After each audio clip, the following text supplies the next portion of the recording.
Welcome to విద్యా ఉద్యోగ సమాచారం యూట్యూబ్ ఛానల్. ఎవరైనా ఈ ఛానల్ను మొదటిసారిగా చూస్తున్నట్లయితే ఛానల్ను సబ్స్క్రైబ్ చేసుకొని పక్కనే ఉన్న గంట సింబల్ను నొక్కి ఆల్ నోటిఫికేషన్ బటన్ను ఆన్ చేసుకోండి.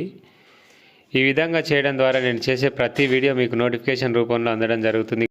ఇంకా మరో విషయం ఏంటంటే, చాలామంది వీడియోని చూస్తున్నారు కానీ వీడియోని లైక్ చేయకుండానే వెళ్తున్నారు. మీరు చేసే ఈ లైక్ వలన నాకు మరిన్ని వీడియోలు చేయడానికి ఎంకరేజ్మెంట్గా ఉంటుంది. కాబట్టి వీడియో చూసే ప్రతి ఒక్కరు లైక్ చేసే ప్రయత్నం చేయండి. ఇంకా విషయంలోకి వెళితే, ఈరోజు అనగా 2 జనవరి 2025 గురువారం రోజు జరిగిన టెట్ పేపర్ 2 సోషల్కు సంబంధించిన క్వశ్చన్స్ గురించి ఇప్పుడు చర్చిద్దాం. ఎగ్జామ్ రాసి వచ్చిన మన మిత్రులు వారికి గుర్తున్న క్వశ్చన్స్ను మనతో షేర్ చేసుకోవడం జరిగింది. ఈ క్వశ్చన్స్ అనేటివి తర్వాత జరిగే సెషన్లలో కూడా రిపీట్ అయ్యే అవకాశం ఉంది. కాబట్టి ఖచ్చితంగా మీరు నోట్ డౌన్ చేసుకొని అదేవిధంగా వీటిని ఒకసారి రివిజన్ కూడా చేసుకోవాల్సిందిగా కోరుతున్నాను. ఇక విషయంలోకి వెళ్ళినట్లయితే, చెరబండ రాజు అసలు పేరు ఏమిటి అంటే బద్దం భాస్కర్ దీనికి ఆన్సర్. తర్వాత రాజు పర్యాయ పదాలు ఏంటి? తర్వాత అవని అర్థం అంటే అవని అంటే భూమి అనే అర్థం.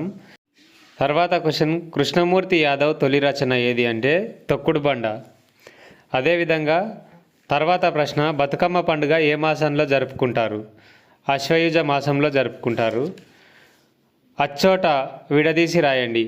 ఆ ప్లస్ చోట త్రికసంధి. ఇక తర్వాతి ప్రశ్నను చూసినట్టయితే, వృద్ధి సంధికి ఉదాహరణలు తెలపండి అని ఇవ్వడం జరిగింది. అయితే అక్కడున్న ఆప్షన్స్ను బట్టి మనం ఎంచుకోవాల్సి ఉంటుంది. కాబట్టి దీనికి ఆన్సర్ అనేది చెప్పడం జరగట్లేదు. అదేవిధంగా తర్వాతి ప్రశ్నను చూసినట్లయితే, సుమతి శతక కర్త ఎవరు అని బద్దెన గారి గురించి అడగడం జరిగింది. దొడ్డ పర్యాయ పదమేది? నీటిలో పడిన తేలు తేలుతుందా? ఇది ఏ అలంకారం అంటే చేకాన్ ప్రాస అలంకారం. జర్మనీ ఆర్థికవేత్త ఎవరు అని సోషల్లో అడగడం జరిగింది. అదేవిధంగా పశ్చిమ విక్షోభాల గురించి అడగడం జరిగింది. ప్రపంచంలో భారతదేశ వైశాల్య శాతం ఎంత అంటే 2.4%. భారతదేశ మంత్రిమండలి దేనికి ప్రాతినిధ్యం వహిస్తుంది అని సోషల్ నుంచి అడగడం జరిగింది. ఛత్తీస్గఢ్ సరిహద్దు జిల్లాలు ఏవి? మేడారం జాతర ఎక్కడ జరుగుతుంది? కాంటూరు రేఖల కొలతలు. అదేవిధంగా ముస్లిం లీగ్ స్థాపకులు ఎవరు? స్వేచ్ఛ, సమానత్వం, సౌభ్రాతృత్వం అనేవి ఏ దేశ రాజ్యాంగం నుంచి తీసుకున్నారు? 10 నుంచి 30 డిగ్రీల అక్షాంశాల రేఖాంశాల మధ్యలో వీచే పవనాలు ఏవి? అదేవిధంగా పశ్చిమ పవనాల గురించి ఒక క్వశ్చన్ అనేది రావడం జరిగింది. మళ్ళీ తెలుగులో పయోనిధి ఉత్పత్తం గురించి అడగడం జరిగింది. అదేవిధంగా సోషల్లో ఆహారం ధరల సూచి గురించి అడగడం జరిగిందని చెప్పడం జరిగింది. యంగ్ ఇటలీ గురించి, అదేవిధంగా ఘన విభజనకు సంబంధించి సవరణమయవ శార్దూలం గురించి అడగడం జరిగింది. రంగనాథ రామాయణం ఎవరి రచన? కర్షకుడు పర్యాయ పదాలు. రాష్ట్రపతి ఎలక్షన్లో వివాదాలు పరిష్కరించేది ఎవరు? ఎమ్మెల్సీ స్థానాలు గల రాష్ట్రాలు. ఖండాంతర్గత శీతోష్ణ స్థితి గురించి, సత్యదూరం సమాసం గురించి, జైలు కథల సంపుటి గురించి, దమనం గురించి, అభ్యసన బదలాయింపు గురించి అడగడం జరిగింది.